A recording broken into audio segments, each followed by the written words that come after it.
Thank you so much, Ken. Great to be with all of you today. Thank you for giving me this opportunity to come and speak before you today.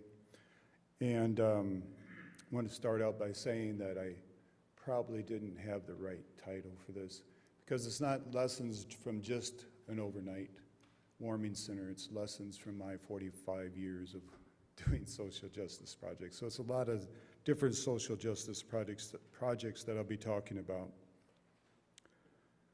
But let's begin with the word justice. I'm going to break some rules of English grammar and to ask you to consider today that justice is really a verb, not a noun. I know some of you English majors and English teachers might be upset about this. But when you look it up in the dictionary, of course, it does say that it is a noun, and that both justice and social justice are nouns, and they're parts of speech. But as E.E. Cummings always said, he who cares about the syntax of things will never wholly kiss you. But what does justice and social justice really mean in the real world outside the 7th grade classroom? It means people taking action to create a more just and fairer world for all of us. Taking action. Social justice is action taken to improve the quality of life for every person. Action taken. And then, of course, there are those grand statements, those inspiring quotes on justice and social justice, such as bending the moral arc of the universe towards justice, which sounds amazing. What does this mean to a mother who's trying to stretch her SNAP benefits to the end of the month? Take, for example, the United Nations University,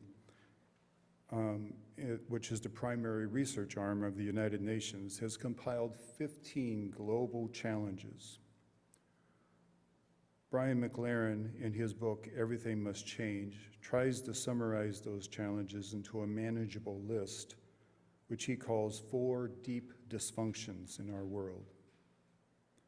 One is the prosperity crisis, such as climate change, environmental breakdown caused by an unsustainable global economy. Number 2 is equity crisis, which is seen clearly in the growing gap between the ultra-rich and the extremely poor. And a security crisis, the danger of a cataclysmic war arising with the intensifying resentment, anger, and divisions in our world.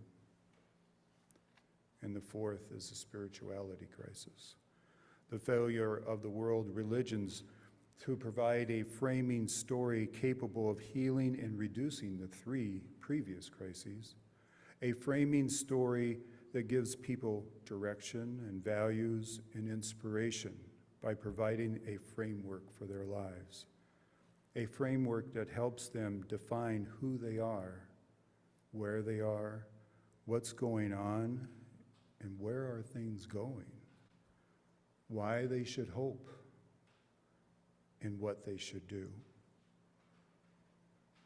No wonder so many people throw up their hands and just say, I'm overwhelmed, I don't know where to begin.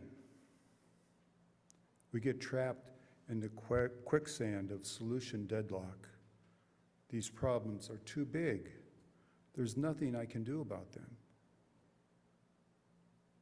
And these crises, added with our increased social isolation, it's little wonder that 32% of Americans reported feeling anxiety or depression in 2023. But for today, let's focus and remember that we do not have to be a Mother Teresa, we do not have to be a Robert Kennedy or a Martin Luther King Jr. We only need to be ourselves. You only need to be you. And after all the data collection and all the white papers have been written, as Dorothy Day said, it all comes down to love. But love is not something you can do or put into action on a global scale.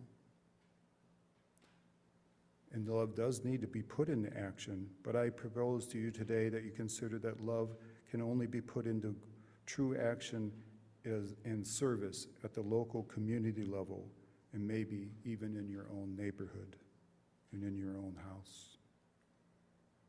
And it is your hands, our hands together, that have to make that action work in the form of service.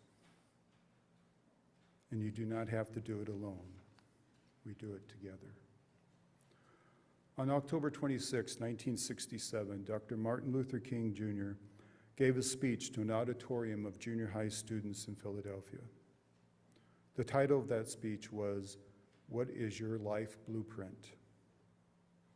Dr. King called upon the students to make a commitment to the eternal principles of beauty, love, and justice. Whatever our age, we each have a responsibility to make life better for others. It is our responsibility to be small ripples of positive change in our immediate world.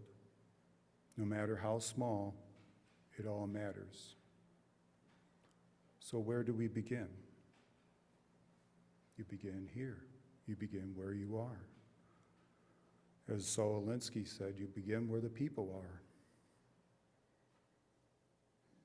As you go through your day, look around you, be aware, observe, and listen to your community. And then turn inward for contemplation on what you see. And then reach out to others and form relationships. Make a plan together and act. The real moment of seeking justice in this world is rolling up our sleeves and taking action in the form of service with actual people that you can see and touch in your immediate circle of influence. Let me illustrate with social justice projects I have been a part of, and maybe they'll spark an idea for you in your own communities. First, I'd like to share with you a project that's been taking up a lot of my time for the last 12 years. I'm a retired teacher, but at the time when I was still teaching, I started a nonprofit organization in DeKalb. It began with me starting a garden in my school that I was teaching in at the time, which was a middle school. And if anybody's ever taught middle school before or been around middle school kids, I always remember that a presentation I went to for teachers workshop, they said with middle school kids, you have their attention for 3 minutes out of 40, but you don't have all their attention at the same 3 minutes, and it's not 3 consecutive minutes. So, and I was put in charge of the in-school suspension room. Anybody know what that is? The child's not paying attention in class, not even 3 minutes, and so they get sent to me, and I have to entertain them for the rest of the day. And so one of the things I discovered was that a lot of them didn't know where their food came from. Many of them had been moved from the Chicago area into DeKalb, and so they weren't aware of peanut butter starting as peanuts or potato chips starting as potatoes in the ground. And so I decided to start a garden, working with them to start a garden at the school. And so listen, right? Don't know where your food comes from, observe, poor. A lot of them don't have very good clothing. As Ken's song points out, they were struggling. Some of them wanted to be in gangs. Their parents were in gangs, things like that. So you look, you listen, and so then I reached out. After I thought about it, what is it that I can bring to this situation, right? I grew up on a farm. I grew up in a small farming community of Galva, Illinois, which is on Route 34 down by Galesburg. And so I had only known gardens and food grown from gardens and eating that, and we raised our own livestock and had our own meat and everything. So what can I bring to this situation? I was thinking, what could I do? And that's where I got the idea of starting a community garden. And so at that time, it was a classroom or a school garden, and then that summer I was taking the vegetables to the food pantry, and people got really excited to see fresh vegetables coming in. And so that's when I saw that there was more of a need in our community for this type of food. And so then from there I expanded and went to teach at a different school where I taught 4th grade, began with a classroom garden, and then from there decided we needed a community garden project for the entire county. And so at that time, because of food deserts, you know, I've heard that term before, where people don't have access to fresh produce in their own neighborhoods or in their own communities. In our county, you have towns of 1,000 people or 2,000 people, and their only store is a Dollar General, right? So they don't have really good access to vegetables. So we decided to make it countywide. And so that's when we expanded, and the way I did that is started with putting out a call, putting an ad in the newspaper that I brought a person in from another town to talk about community garden projects that he was working on in Rockford. And so he came down, and we had about, well, maybe 8 people show up to the first meeting.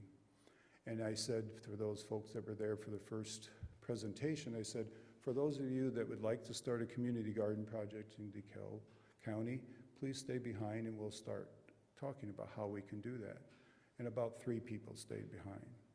And so we started with those 3 people, and we talked with each other, made a plan for the next meeting, and at the next meeting, 6 people came. And then at the next meeting, we had about 12. And then the next meeting, we had 17. And it just kind of grew from there to where now we have gone from a $73 budget to over $1 million a year. We have 56 garden locations all around DeKalb County. We have produced over 2 million pounds of fresh vegetables for people who are food insecure in our county. And that all began with a small group of people sitting around a table and making a commitment to do that over a period of time. Always reminds me of Cesar Chavez. When they went to them at the height of the grape boycott, not too many of you in here probably are old enough to remember the grape boycott between 1965 and 1970. And the United Farm Workers Union and other unions joined together to boycott grapes to improve the working conditions for workers. And at that time, Cesar Chavez was seen as the leader of that movement, which was a nationwide movement. And they said to him, well, how do you do that? How do you organize that many people to boycott grapes like that all over the country? And he thought for a minute, and he said, well, you talk to one person, and then you talk to another person, and then you talk to another person. And they said, no, it must be more complicated than that. It must be really hard to figure out how you do communicate and organize. No, you just talk to one person, and then you talk to another person. And so that's why almost every social justice project I've been involved in begins. 1 or 2 people, 3 or 4 people talking together, collaborating together, and making that work. So let's talk about the Overnight Warming Center. Last night, I went to open up the doors, and a gentleman was waiting outside in a wheelchair. I don't know if any of you were out last evening, but it was pretty cold. We opened up our doors at 6:30. He only had the library to be in for warmth during the day, which closes at 5. So he had been sitting there about an hour waiting for us to get there to open the door. When I went inside, he started to talk to me about the pain that he had in his leg. And I looked at his leg, and his right leg was about 3 times bigger than his left leg. And he showed me all these sores that were oozing and bleeding from his leg between his knee and his ankle. So I called 911, and we put him, they came. He didn't want to go at first. He said, I've called for help for in the morning. I'll go in the morning. I said, well, and he was concerned about blood clot. And I said, well, you don't want to take any chances with that. We have to do something tonight. So when the ambulance got there and they took him from his wheelchair, and he was in a lot of pain, and they tried to lift his leg up on the gurney. And when he got up about this high, they raised the gurney, and it was about this high, and I was always used to looking down at him. That was the first time I was at his eye level like that, and he was laying down, and he just put his arms across his chest like that and started to cry. And he looked just like a child on his face, and he's 66 years old. It made me think about the statement, that the great reading that we had today from Dorothy Day, that it really comes down to that moment. And I reached out and I took his hand and I said, "Don't worry, John, it's going to be okay." Those kinds of moments are real simple, right? I mean, they don't happen in our everyday lives, but yet maybe they do in other ways that we're not aware of, and we're not observant of. Another thing I wanted to share about the lesson I learned from the Warming Center was Anaya. Anaya is 19 years old. She's been in the foster care system her entire lives. As many of you may know, those children that go through the foster care system, 20% of them in Illinois become homeless as soon as they leave the foster care system. And she was at Northern Illinois University, but there was some problem with her financial aid and some problem with her application, and she ended up having to be moved out of the dormitory, and she had nowhere to go. And so she's been homeless for about a year now. And she was telling me, I said, one of the writing projects I'm working on right now is I want to write a letter to the editor, for our newspaper, but I want it to be a letter from the homeless. And I said, what would you like people to know about what it's like to be homeless? And she said, I would just want people to have kindness in their heart when they look at us. And she was talking about her friend too, told me a story about her friend who was 20 years old, and he was sitting in the Holmes Student Center, which some of you may know if you've ever been at Northern Illinois University. It's the tall building that they have there. That's the only building in town where homeless can go to be warm after the library closes at night, and then it closes at 11 o'clock. And so she said that kids were picking on him and teasing him and laughing at him, and how that affected him. And she said, and we get stared at on the bus. People know that we don't have a house. And she said it really hurts when they stare at us. She said if they just would be kind, that's all we want. We don't want money. We don't want anything else from them. From them, we just want kindness. So I think that kind of sums up a lot of what we're called to do during this time of stress, during this time of isolation and division in our country.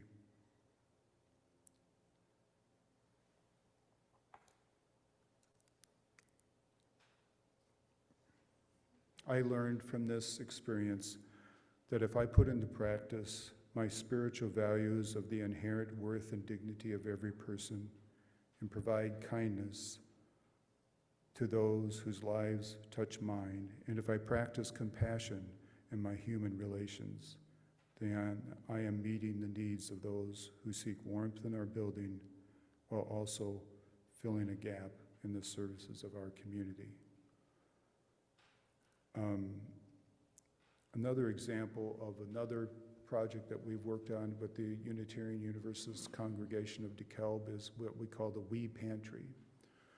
By, again, observing and listening, we had a woman speak at our congregation about the lack of the ability to use SNAP to buy things like toilet paper and personal hygiene items and things like that. And so we decided to form what we call a Welcome Essentials Pantry, which has all those types of items, toilet paper, things you cannot buy with SNAP benefits.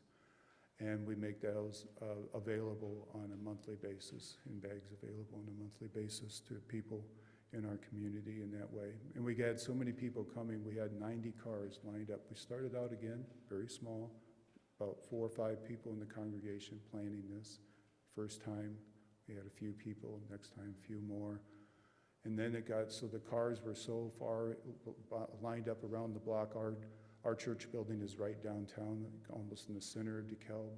So they were backed up all the way down one of our busiest streets, all the way to the railroad. Police were getting worried about accidents, and so they asked us to make a change.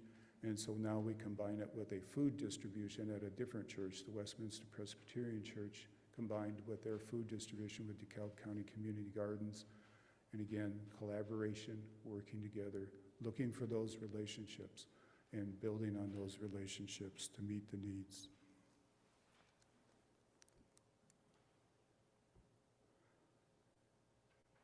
So in closing, to do the work of justice, we only need to be who we are. Listen and observe around us. Give time for contemplation about what you learn. Reach out, make a plan together, and act with love and kindness. Once we begin the journey, lessons will unfold. You will learn the way forward. That's one other thing I wanted to share, is that sometimes people tell me, how did you find all these different people to connect with? Well, what I found is that like I said, I put the word out about the gardens, and once the word got out there, we had a man suddenly show up at one of our meetings who was a farmer who did composting on his farm. He had a huge composting operation, a commercial composting operation, and he donated all the compost for all those 56 garden sites. Those kinds of things, you don't know what's going to happen. I never expected, when I laid in bed thinking about how I can start a community garden project for the county of DeKalb, I never had any idea where it would lead or what the path would be. You just trust. You trust your inner voice. You trust your inner voice about what is needed, and trust that if you put it out there, people will come. May it be so.